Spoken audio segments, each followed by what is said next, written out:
Once, there was a wicked sprite that enjoyed playing tricks on others. He was one of the most mischievous sprites that ever lived. One day, he was in a really good mood. Do you know what wicked sprites do when they're in a good mood? They craft something terrible and interesting. This sprite thought it would be a good idea to make a mirror. It was no ordinary mirror. It had some strange powers. Anything that was beautiful, pure and good looked ugly, terrifying and evil in the mirror. Those things that were already good for nothing and a sore to the eye looked even uglier and even more horrific. The sprite was delighted to find that the mirror grinned whenever someone had a good thought. He showed his precise mirror to all the little sprites in his school, and there were hoots and screeches of delight. They were glad to have the mirror and flew around holding it all the time. They looked at the people through it, and eventually there wasn't a single person who didn't look ugly or distorted. In their excitement, they flew higher and higher until they were close to the stars. Suddenly, the mirror grinned and shook so much that the sprites couldn't hold it any longer. It went crashing through the skies and shattered into a million pieces, some as big as a person and others as tiny as a grain of sand. It was only after it broke that the mirror worked even more evil than ever before. Anybody who got a grain of the shattered mirror in their eye saw the world as a bleak and ugly place. Some people got a splinter in their heart. Then the mirror sucked all the love out of the heart and turned it into a lump of snow, cold and cruel. Some of the broken pieces were as large as window panes. Some shards went into people's spectacles, and even when they looked at their friends through them, all they saw were horrible, distorted creatures. The shattered glass dust floated around in the air. The evil sprite was delighted because the mirror was working better than he'd ever hoped it would.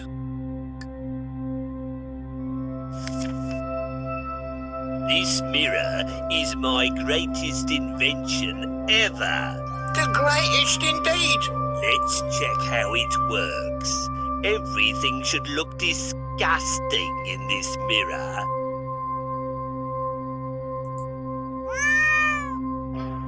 Ha ha ha!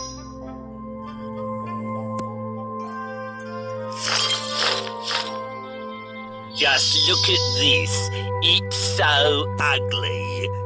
Ha ha ha! Ha ha ha!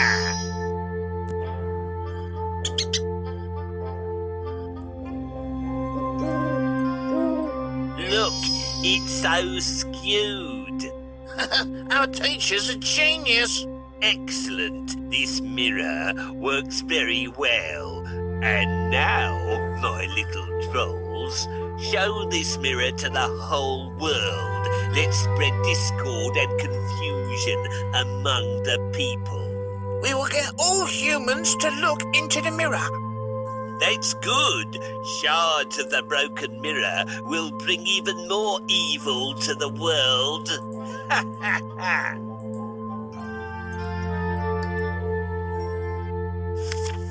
In a large town, there lived a boy and a girl, Kay and Gerda. They lived next door to each other, but anybody who saw them playing together would have thought they were brother and sister.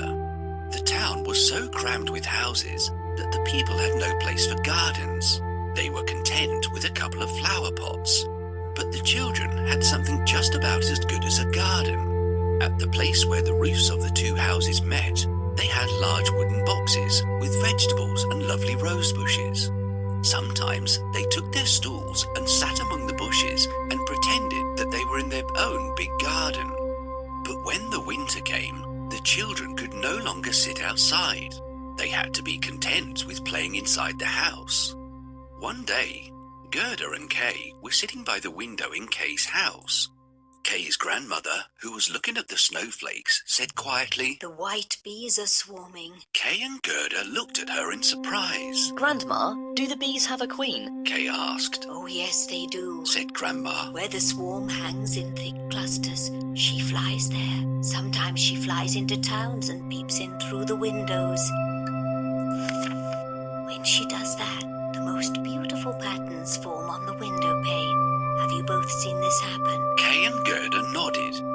seen it many times, so Grandma was telling the truth. That evening, when Kay was sitting by the window alone, he saw something remarkable. He noticed that one snowflake was larger and prettier than the rest and sparkled in the moonlight. The flake of snow grew larger and larger, and at last it was like a young lady dressed in the finest white gauze made of 1,000,000 little flakes like stars. She was so beautiful and delicate. But she was made of dazzling sparkling ice and was so full of life. She turned around to look at Kay. She nodded towards the window and beckoned with her hand. Kay was frightened and jumped down from the box. It seemed to him as if, at the same moment, a large bird flew past the window. The next day was very different. There was snowfall at first, but afterwards the sun shone brightly. Kay and Gerda cheered up because green leaves were sprouting on the trees, the birds were singing, and the windows were thrown wide open. That summer was very special because the roses that bloomed were prettier than ever before. Gerda learned a hymn that mentioned roses. She sang it to Kay, and he liked it very much. They immediately sang it together. The rose in the valley is blooming so sweet, and angels descend there the children to greet. They felt so good after singing it that they went around kissing the roses. They enjoyed that summer thoroughly, and their memories were full of fresh rose bushes, warm sunshine, and laughter. Kay, we haven't taken care of the flowers for quite some time now. Yes, we have to clean it up. Can you help us with the cleaning? First, let's pull out all these weeds.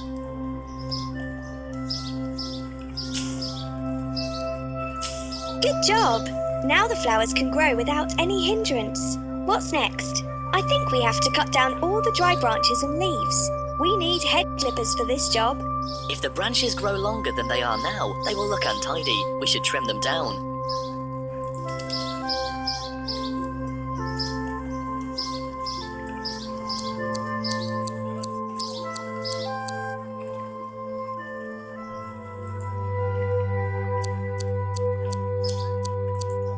Excellent. Now we need to water the flowers.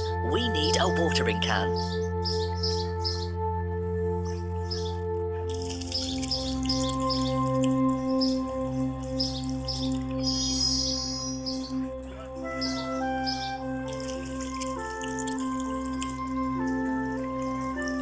What is this book you have in your hands, Gerda? This is an encyclopedia of animals. We need to place each animal close to its own silhouette on the map. Help us!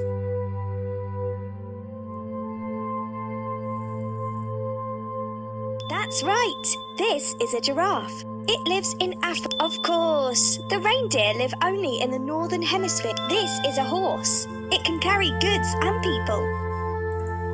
Exactly. This is an elephant. It lives in Asia and Africa. It is the biggest land animal in the world. There are so many amazing animals that live in the world. I'm so glad my teacher gave me this book. By the way, we had singing class today at school. I learnt a lovely song. Wow, that's great. Go ahead and sing it. Okay.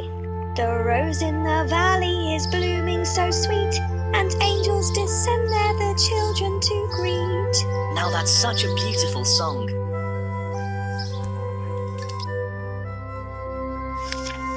Kay and Gerda sat outside talking as the clock tower struck 5. And almost at the same moment, Kay felt something fall in his eye. He rubbed his eyes and splashed water on it, but whatever it was wouldn't come out. It was one of the splinters from the magic mirror. Another piece struck his heart, and even though it didn't hurt him, it slowly changed his heart into a lump of ice. Poor Kay had changed. He looked at the roses and made a face. How ugly those roses are. They are crooked and dull, said Kay. Gerda was surprised. Kay had never spoken like that before. She brought out her book of animals, and they looked at it as they had done many times. But Kay closed the book shut and said, I don't want to look at these ugly, horrid animals. Kay was so grumpy and unkind that Gerda left sadly. When she came to listen to Grandma's stories, she was surprised to see Kay smirking. He stood behind Grandma and imitated the way she told stories. He's never done anything like this before, Thought Gerda. What's happened to Kay? Kay imitated others too, and it wasn't pleasant at all to watch him. Time passed by quickly, and before long it was winter again. All the little boys and girls in the town went to play in the snow. Kay hardly ever played with Gerda now. One day he took his sled and went to play with the other boys. The boldest boys often tied their sleds onto a carriage or cart and took a great ride. Kay was feeling very bold that day. When he found a pure white sled passing by, he decided that he would tie his sled onto it. Inside the carriage was a woman wrapped in white fur, and she wore a matching white fur cap. The sled rushed through the snowy slopes, and Kay found it very enjoyable at first. But when it picked up speed and crossed the town, Kay was very frightened. Finally, the sled stopped. The lady stepped out and called over to Kay. Come here and sit with me. You look cold. I'll wrap you in my bearskin. She wrapped Kay and kissed him on the forehead. The kiss was colder than ice, and it went all the way to his frozen heart. As the sled took off again, the Snow Queen kissed him once more. Kay forgot his grandma, parents, and Gerda. He cuddled up near the Snow Queen's feet and slept.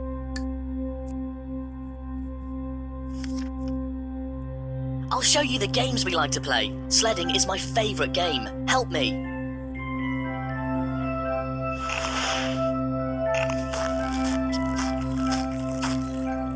Good job. Let's do this one more time. That's enough. I'm bored of sledding. Let's make a snowman.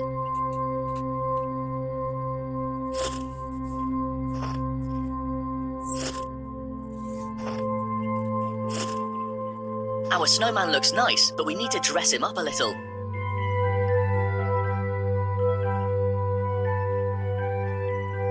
Yes, this is exactly what I want. Wow, I can see a beautiful sled down there. I'd like to sled on it. We have to tie my sled to it. I do this often with my friends. Can you help me get there? Help me get to that beautiful sled.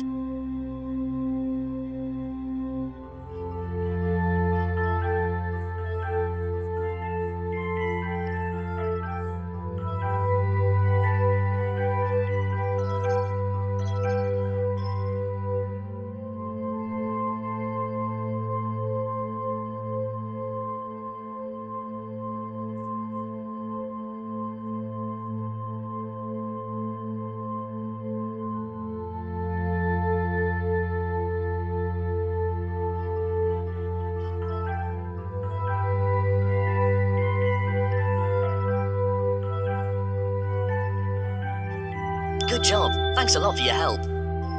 Let's go and don't stop.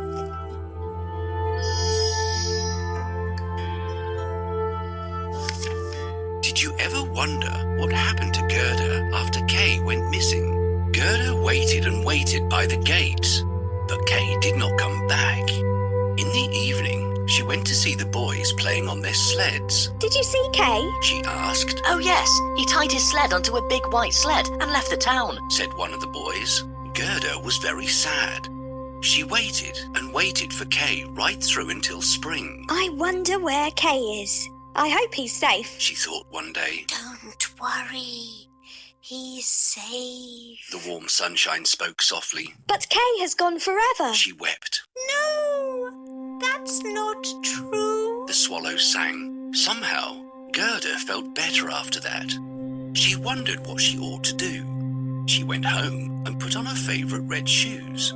She went to the river and spoke sadly to it. River, did you take my beloved Kay with you? Please take these shoes and give him back. She pleaded. She threw the shoes, but they were washed back onto the riverbank. I think I'll throw them farther. Thought Gerda. Suddenly, she saw a boat lying among the rushes. She got into it, and from the boat, she threw her shoes as far as she could.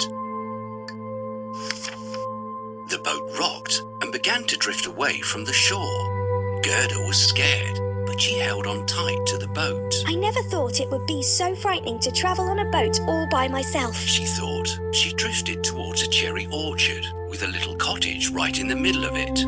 Standing outside the cottage was an old woman with a crooked stick in her hand. Help! Save me! Gerda cried out. The woman looked up sharply, and before long, she came rushing towards the stream and gently lifted Gerda off the boat. Where were you going all by yourself in that boat? Asked the woman. Gerda told her about Kay and asked the woman if she had seen him, but she shook her head. The woman liked Gerda very much, and she'd always wanted a daughter like that.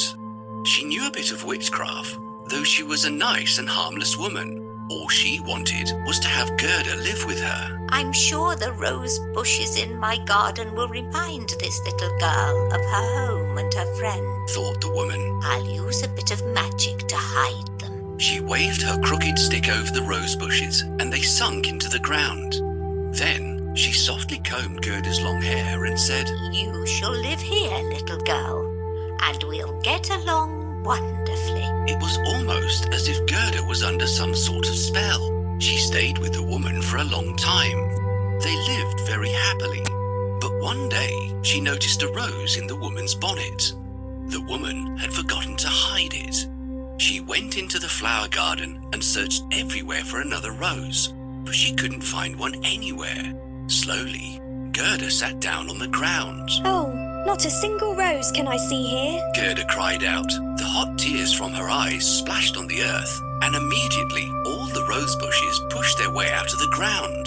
The moment she set eyes on the roses, all her memories of Kay came rushing back.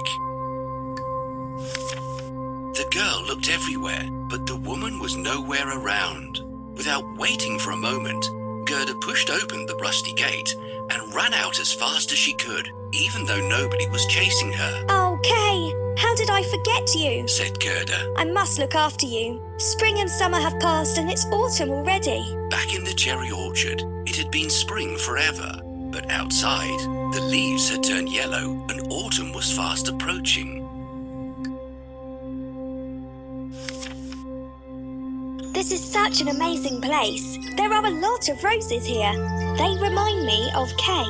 I must find him. All right, darling. But before you leave, can you do me a favor? Please go to the garden and gather some cherries for me. Sure. She's such a good girl, but I'm afraid that something might happen to her. It would be safer if she stayed with me. We should hide all the roses so that they won't remind her of Kay. Can you help me? That's yes.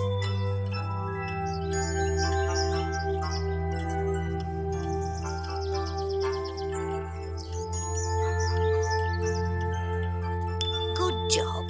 I've gathered all the cherries in your garden. I have to leave now. All right, my dear. Will you allow me to comb your hair before you go? I wonder where I left my hairbrush. Can you see the hairbrush? Where can it be? There it is. Thank you. Magic comb. Please help this little girl forget her past and stop worrying. Well, this is it. Oh, I feel so light and free. I really like your house and this garden, but I can't help feeling like I've forgotten something. It's because you are tired, my little child. I have a room for you. You can rest there a while. I've not been there for a long time, so you will have to clean up the room. We need to clean the room. I see a cobweb in the corner of the ceiling. We'll brush it away.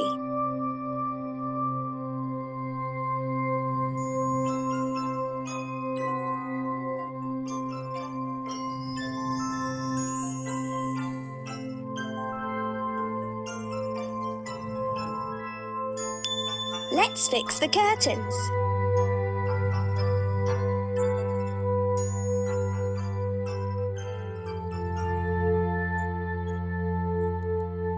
Now we need to make the beds.